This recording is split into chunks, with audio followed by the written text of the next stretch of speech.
This is going to be your guide for building a Pokemon world in Animal Crossing New Horizons. So this tweet is one of the most viral tweets I have ever seen about Animal Crossing. Almost 100,000 likes, tens of thousands of retweets, and that's because it's a pretty awesome picture. This dude recreated Hoenn in Animal Crossing and even has the Steven outfit to match.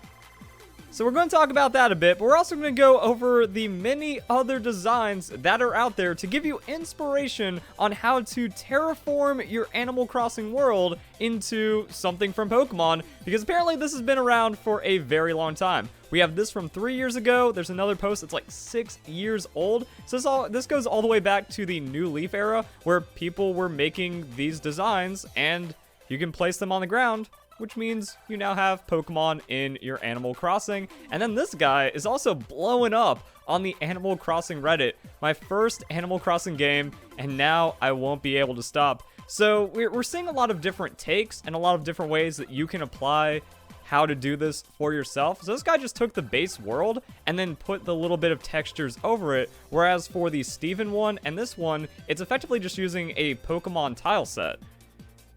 So if you want like this grass and these colors, you can do it that way, or you can just use like the natural little triangles on the ground and then try to build one up for yourself. Now, I've been experimenting with my own custom tile set, and I've been trying to figure out how I want to make it look. So yeah, here's one where I kind of modified it, because I don't like the...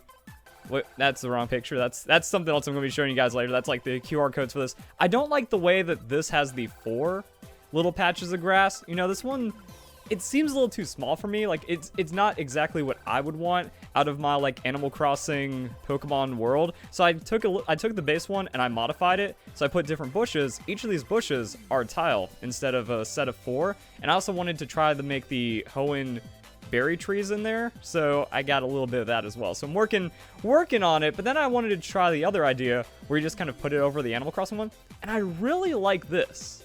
It's also kind of less work because it means instead of having like a running background tile set for the grass, just kind of put the Pokemon sprites over it. So that's pretty cool. And then I'm wondering if you can do like an optical illusion, you know, maybe tweak the proportions on the trees or some of the other things and really make it look 3D from certain angles, because that would be pretty sick. Just kind of set up your world like that. So we can go back to some of the other things that people are making, how they're doing it. Here's an Imager post of the designs that the guys used. But one thing that's upsetting me is almost no one is sharing the QR codes.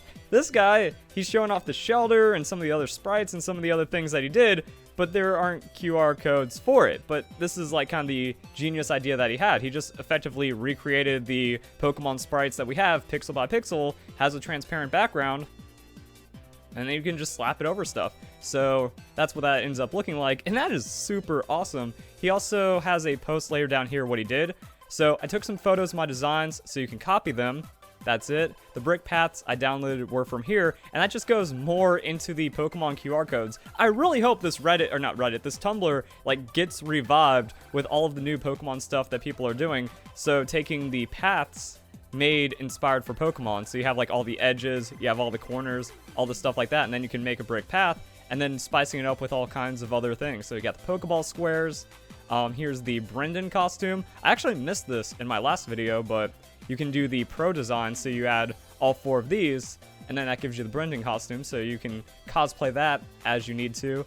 And hopefully we get some updates. Last update was 8 months ago, and I think this is the path. This tile set was over 6 years old, so there's a lot of Pokemon stuff. I already did a video covering it, but that was mostly about like the clothing and the costume options and stuff like that, not actually using it to make a Pokemon world inside the game. So that's getting pretty insane, and it also gets better as you complete the game. So there's the Island Designer, and I'm not familiar with the Island Designer because I haven't unlocked it yet, but that's how you can like paint the terrain, and that was shown in the Direct. So the game's only been out for a few days, and people are already doing absolutely insane stuff. We even have like Ash and Red costumes, which is pretty cool.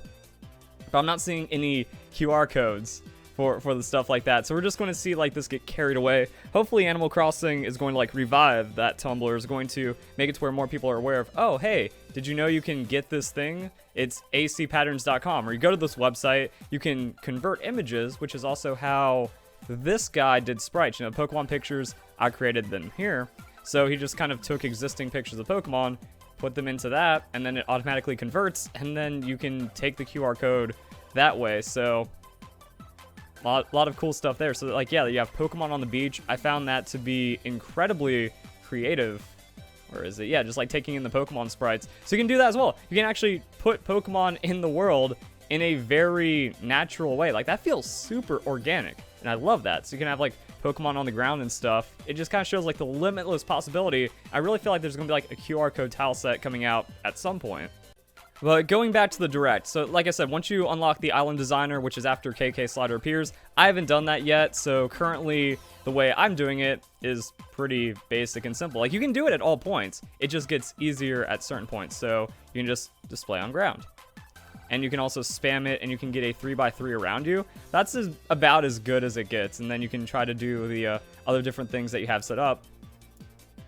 So yeah, pretty neat. And then if we go back to the Direct, we can see what the Island Designer is capable of. So you might have seen like during the Direct, they're paving little pathways and they're modifying the terrain a lot better. You can set that up with this. And as you can see on the bottom right there, it has like the little icon for the custom designs.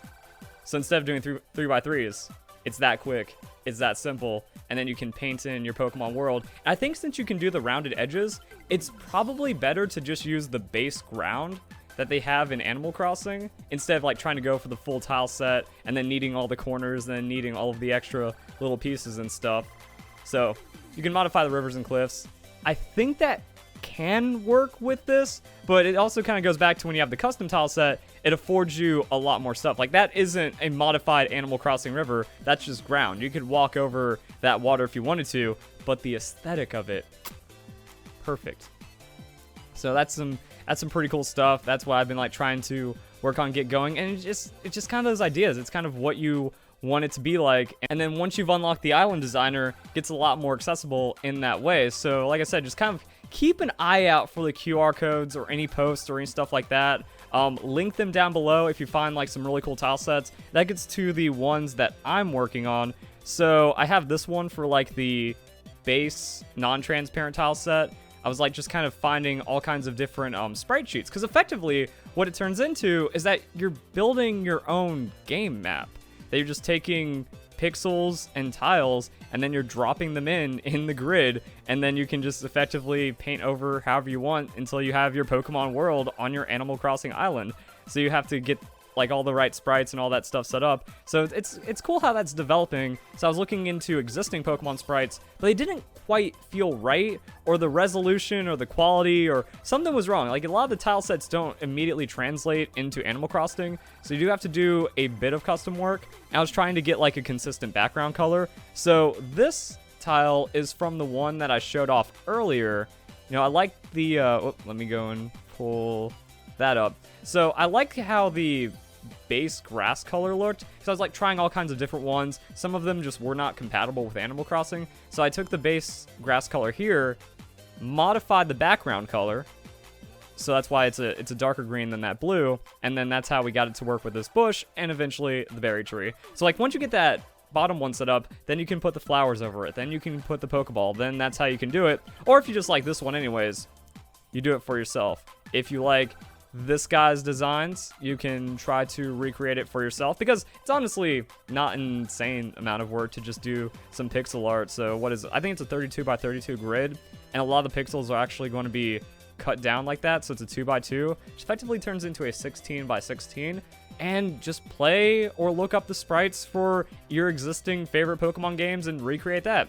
Just quick little pixel art, and then maybe you can end up doing it inside of the website, the acpatterns.com. You do that, you can export a QR code and be a hero. That's also, while I was also going through like other generation sprites in Pokemon. So when you have the straight Pokemon sprites, take these, paste them in. The berry plants, that's where I got my inspiration for putting in my berries. Because like that was one of the coolest things growing up as a kid, is seeing like all of these crazy berry tree colors and designs. Like, look at the Belu tree, that's crazy. The Hondu tree, the Kelpsy one was my favorite. And all kinds of other weird things and berries. Or you can just like do that and make custom bushes. You know, you don't have to be stuck to just traditional Pokemon exactly as it was. You can make your own like little Pokemon world as if it was your own Pokemon game or Pokemon region or Pokemon ROM hack. I also really like the Qualot berry tree too. Has some personality going on right there. So I mean, you could take one of these sprites, put them into your world. Like I said, if you could play around with the proportions a bit, it also might get like that pseudo 3D effect, even though it's on flat terrain. So there's a lot of inspiration, there's a lot of possibility here, and that's why I want to start off. I'm planning on making some kind of tile set, hopefully in the future, if I don't get too lazy or distracted about it. I'm still trying to figure it out, but overall that's kind of like the start right now. There's some things you can work with. Your priority should be beating the game though, and getting, well, quote unquote beating, but you know, finishing the big part of the story, getting the island designer going, and then it's going to be better for you to set up this stuff. But just like kind of keep an eye out. You know, you can build your Pokemon world whenever you want it, however you want it. There's already a couple of resources to make that possible. So if you guys enjoy the video, hope you all have a nice day. Thank you very much for watching.